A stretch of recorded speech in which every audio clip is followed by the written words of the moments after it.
Olá, meu irmão, minha irmã, eu sou o Padre Marcelo da Diocese de Taubaté. Hoje é dia 13 de junho, dia de Santo Antônio, e vamos lembrar o que nós ouvimos ontem na missa quando celebrávamos a solenidade da Santíssima Trindade. Bora refletir.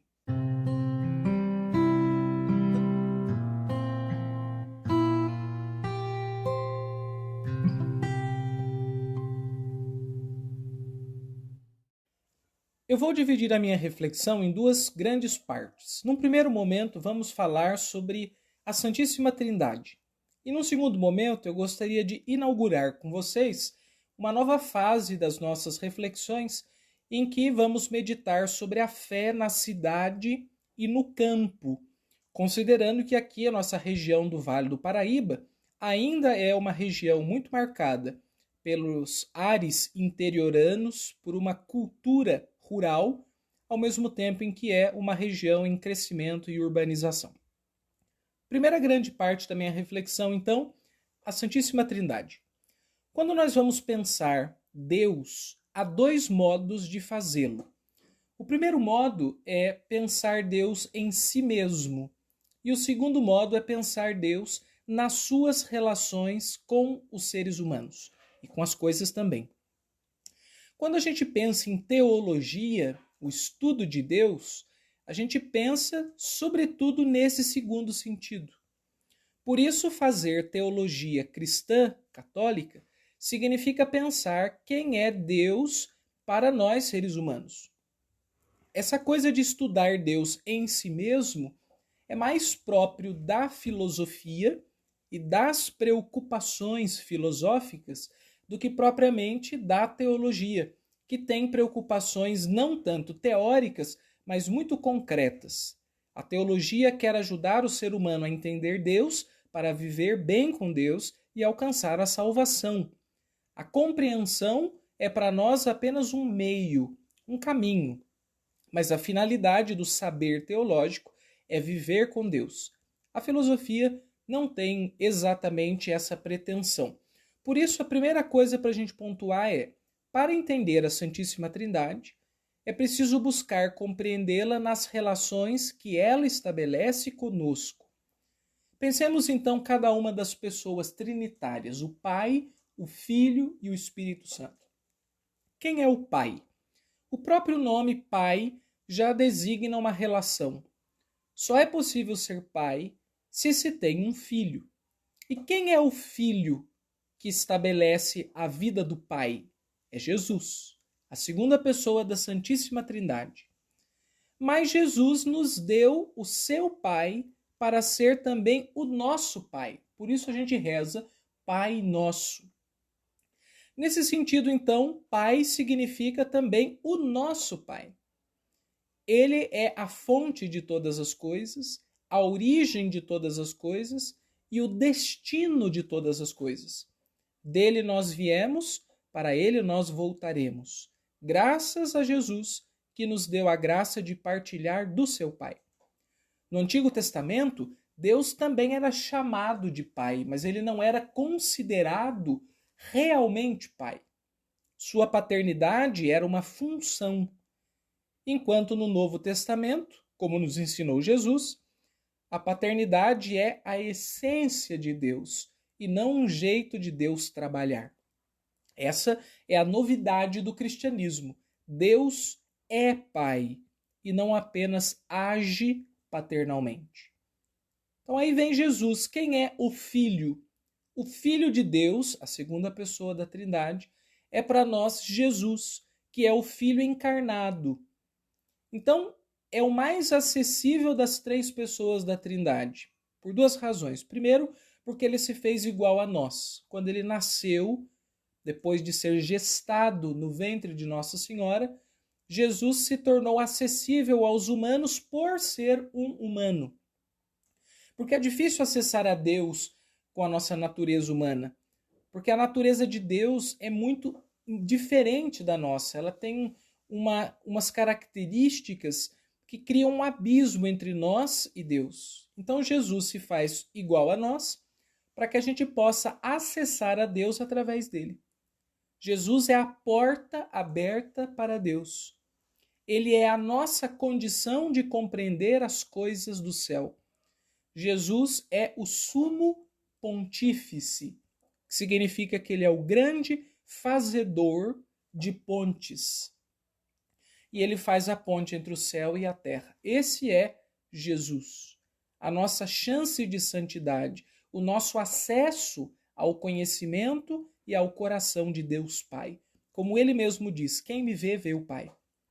E o Espírito Santo é a força de Deus, aquele que sai do coração do Pai e do Filho e que nos atinge e nos leva para o Pai e para o Filho. Então ele é uma força que sai de Deus e que volta para Deus. Nesse sentido, é o Espírito Santo que nos coloca como filhos de Deus Pai. Jesus nos deu o seu Pai, mas para a gente ser filho do jeito de Jesus, a gente precisa do Espírito Santo. E para a gente seguir Jesus como mestre, sendo seus discípulos, a gente precisa do Espírito Santo. Então o Espírito é a força que dá o acesso ao Pai e ao Filho e ao mesmo tempo que nos permite viver como filhos do Pai e como irmãos de Jesus. Uma imagem para encerrar essa primeira parte. Imagine uma lua crescente. O lado claro da lua visível é Jesus. É o rosto luminoso de Deus, aquilo que já sabemos sobre Deus, que Deus mostrou de si. O lado escuro da lua é Deus Pai, o mistério por excelência. Aquilo do que só sabemos graças ao que Jesus iluminou, mas que só saberemos plenamente quando o vermos face a face no céu. E quem é o Espírito Santo? Ora, sabemos que a lua influencia a terra, que a lua, por exemplo, altera as marés, e a maré de um mar fica alta ou baixa por causa da proximidade ou distância da lua. Também as mulheres têm o seu ciclo de gravidez controlado pela lua, a ponto de as antigas parteiras calcularem o nascimento de uma criança a partir da lua. Porque a lua tem uma força sobre a terra, e uma força viva. O Espírito Santo é a força da lua. A lua não nos toca, mas o Espírito de Deus nos toca. Não o vemos, mas ele age sobre nós.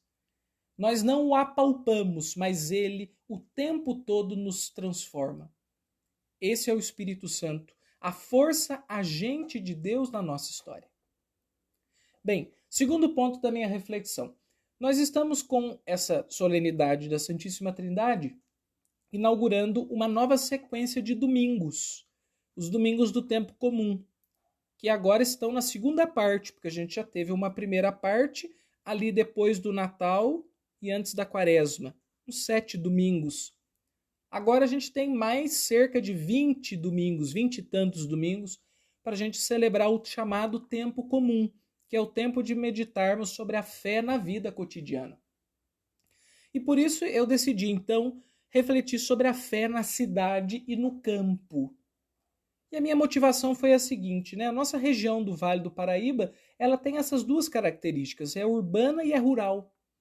E eu fiquei pensando que até mesmo a minha vida de padre, porque a minha fé nasce como uma experiência muito rural.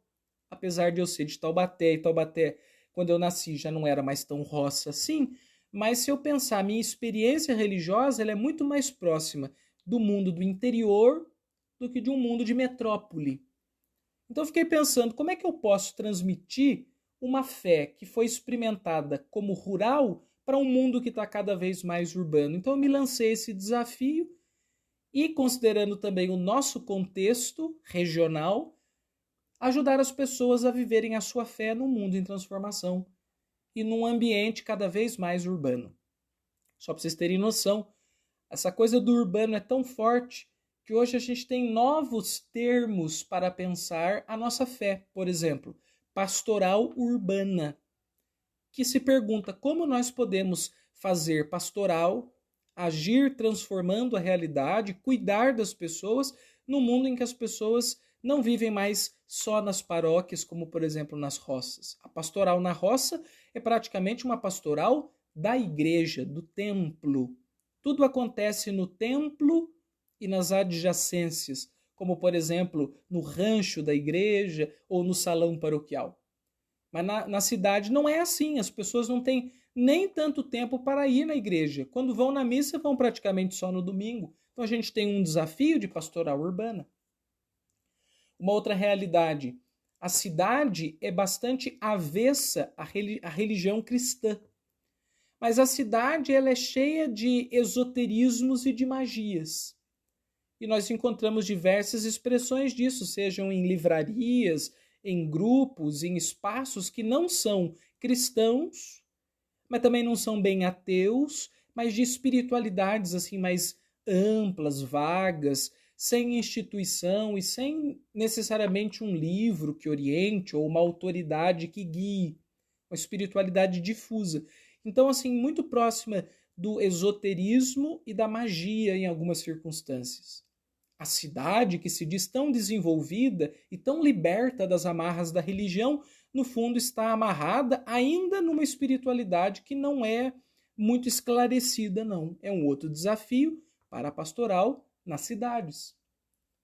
Se a gente pensar também o mundo conectado na internet, nós sabemos que as pessoas também habitam a nuvem. A internet não é só um meio de comunicação, ela é um lugar em que nós moramos. E muitas pessoas crescem e desenvolvem e cultivam a sua fé na nuvem, via YouTube, via Instagram, via Facebook e tantas outras formas. Então, como pensar a fé virtual? Se a experiência de Deus ela é profundamente analógica, porque ela é uma experiência orgânica de seres sencientes. Como possibilitar uma experiência analógica para quem só está no virtual? Haveria uma experiência virtual possível? Ou essa deve conduzir de novo a uma experiência mais raiz, por assim dizer? Bem, são questões lançadas para a gente começar a refletir. A partir de agora, então, durante todo o tempo comum, vamos pensar sobre a fé na cidade e no campo. Te convido para fazer esse caminho comigo.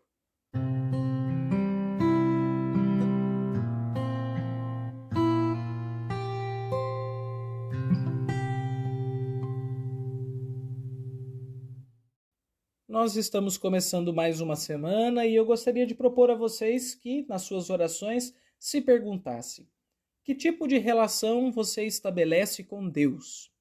Você é realmente um bom filho do Deus que é Pai? Você vive como irmão e discípulo dedicado de Jesus? E que espaços você dá para que o Espírito Santo conduza a sua vida? Rezemos as 3 pessoas da Trindade e deixemos que cada uma delas produza em nós os frutos que mais precisamos. Uma boa semana e até a semana que vem com mais um Ontem na Missa. Deus abençoe e até logo, pessoal!